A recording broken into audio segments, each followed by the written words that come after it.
علیکم آل فرینڈ، کیا حال ہے آپ کا؟ ٹھیک ٹھاک ہیں؟ اچھا، یہ میرا یوٹیوب کا چینل ہے، اس کو سبسکرائب کر دیں، گھنٹی کا بٹن بھی دبا دیں، اور جو ویڈیو لگانے لگا ہوں اس کو لائک بھی کرنا ہے، شیئر بھی کرنا ہے۔ بہت شکریہ سب کا۔ اس ویڈیو میں مفتی راشد محمود رضوی صاحب برفیدین کے بارے میں بتا رہے ہیں، تو سب دوستوں سے گزارش ہے کہ اس ویڈیو کو لازمی دیکھیں۔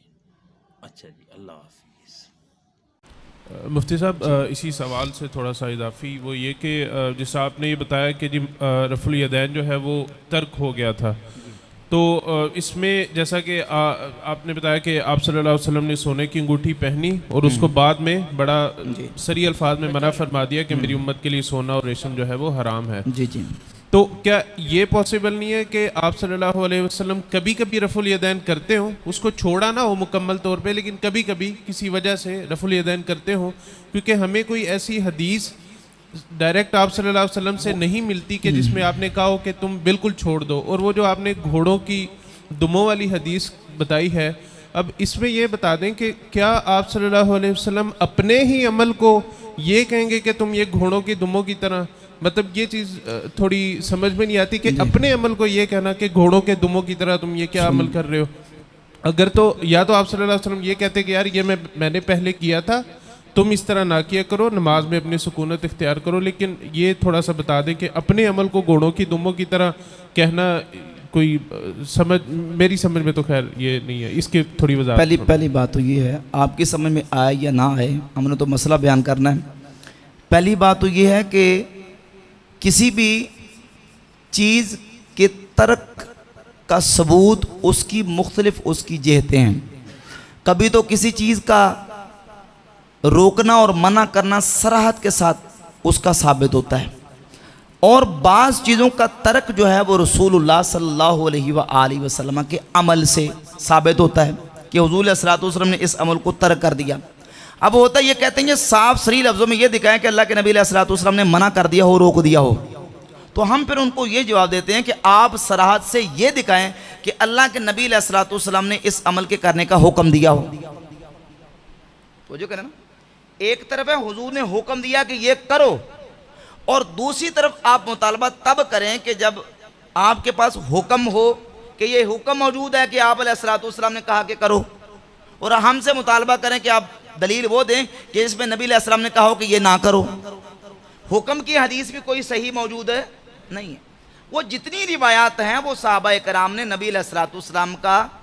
کو نماز پڑھتے دیکھا،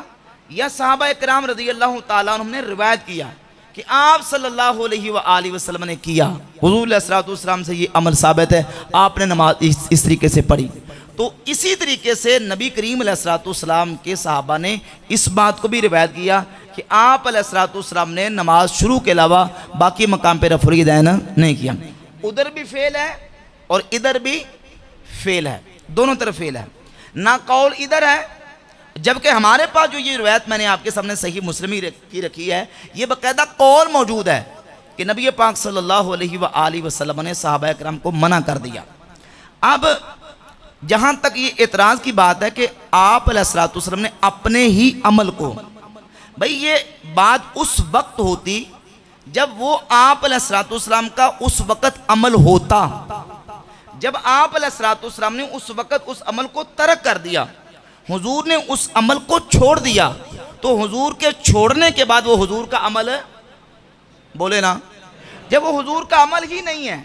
تو اب یہ کہنا کہ نماز میں سکون کرو اور میں تمہیں دیکھتا ہوں کہ رافعی ایدیکم، تم اپنے ہاتھوں کو اٹھاتے ہو، کأنہا اذناب خیل شمس اسکنوا فی الصلاۃ، جس طرح کے شریر گھوڑے اپنی دموں کو حرکت دیتے ہیں۔ یہاں مقصود ہے وہاں بتانا کہ تم اس طرح ہاتھ اٹھاتے ہو۔ ان ہاتھوں کو اٹھانے کو نبی علیہ الصلوۃ والسلام نے بیان کیا اور وہاں منع کر دیا اور کہا کہ اسکنوا فی الصلاۃ، نماز میں سکون کرو۔ تو اس وقت وہ حضور کا عمل تھا ہی نہیں، جب وہ حضور کا اس وقت عمل تھا ہی نہیں، تو آپ علیہ الصلوۃ والسلام کا یہ تشبیہ دینا وہ اپنے عمل کے لیے نہیں ہے، بلکہ وہ ایک متروک عمل کو چھوڑنے اور منع کرنے کے لیے حضور نے اس کو بیان کیا۔ باقی اس کے حوالے سے ایک اور بات سمجھ لیں،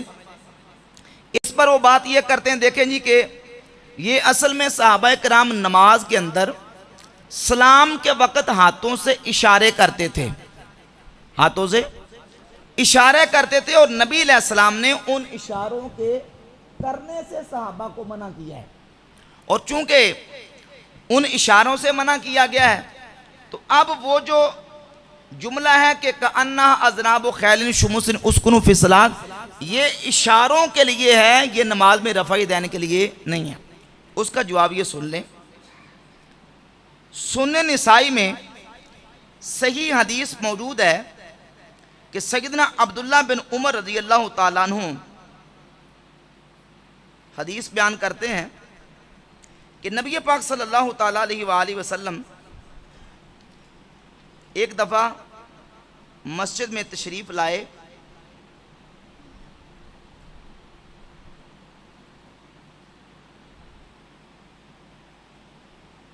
دروشی پڑھیں ذرا، میں ذرا حوالہ نکالوں۔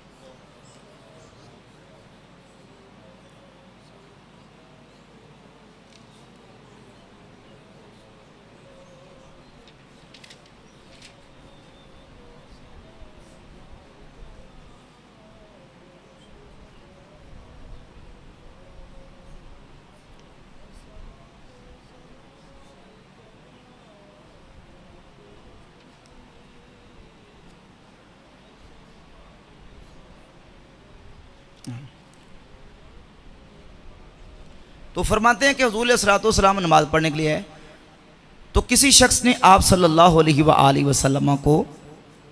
سلام کیا۔ حضرت صہیب رضی اللہ تعالیٰ سے عبداللہ بن عمر نے پوچھا کہ جب نبی علیہ الصلوۃ والسلام کو کوئی نماز میں سلام کرتا تھا تو حضور اس کو کس طرح جواب دیتے تھے؟ تو انہوں نے بتایا کہ اللہ کے نبی علیہ الصلوۃ والسلام ان کو ہاتھ سے اشارہ کرتے تھے۔ ہاتھ سے کیا کرتے تھے؟ اشارہ۔ تو سنن نسائی کی اس حدیث سے نبی پاک صلی اللہ علیہ وآلہ وسلم کا ہاتھ کے ساتھ اشارہ کرنا خود ثابت ہے۔ جب حضور نے خود سلام کے وقت ہاتھ سے اشارہ کیا اور حضور سے یہ اشارہ کرنا ثابت ہے، تو اگر اس حدیث میں سلام کے وقت اشارہ کرنا بھی مراد لیا جائے تو کیا آپ علیہ الصلوۃ والسلام نے کیا اپنے عمل کے لیے یہ لفظ بولا تھا؟ یہ تو حدیث پھر وہاں بھی فٹ ہوگی۔ تو بھائی نبی علیہ الصلوۃ والسلام نے اس سے منع کر دیا، جب حضور نے منع کر دیا، حضور نے روک دیا، تو وہ حضور کا عمل نہ رہا۔ جب حضور کا عمل نہیں ہے تو وہ لفظ حضور نے اپنے عمل کے لیے نہیں بولا بلکہ صحابہ کرام کو مسئلہ سمجھانے کے لیے بولا ہے۔ اور پھر بڑے بڑے اجلہ محدثین ائمہ نے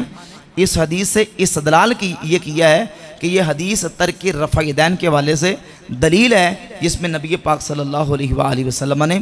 رفع یدین کرنے سے نماز کے اندر منع کر دیا۔